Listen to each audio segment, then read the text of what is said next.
The U.S. government has stepped into a dispute over an oil pipeline in North Dakota, blocking its construction on federal tribal lands. It also asked the company behind it to pause action on a wider stretch held sacred by a Native American tribe. The government order came shortly after a district judge denied a request to halt construction on the pipeline. The Dakota Access Pipeline is opposed by over 200 Native American groups who fear its impact on waterways.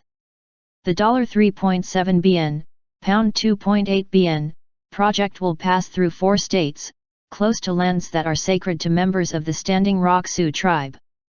But only minutes earlier, U.S. District Judge James Boasberg ruled that a decision to fast-track the pipeline project was not illegal.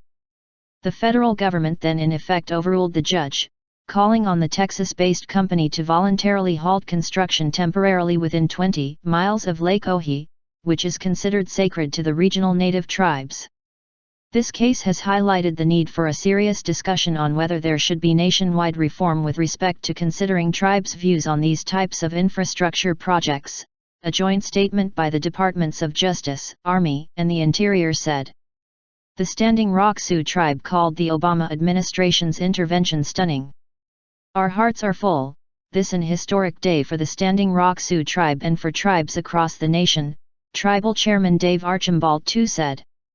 Our voices have been heard. Dakota Access, which is building the pipeline, declined to comment.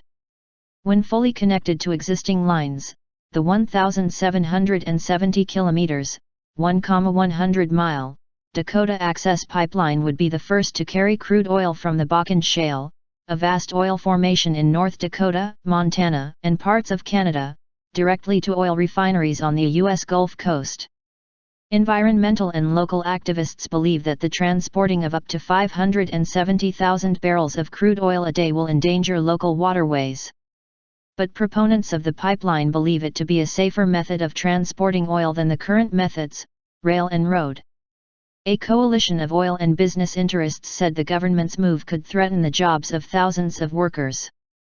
Should the administration ultimately stop this construction, it would set a horrific precedent, the Midwest Alliance for Infrastructure now said in a statement. Over the Labor Day holiday weekend, violence briefly flared between private security forces and protesters who had come from across the United States and Canada.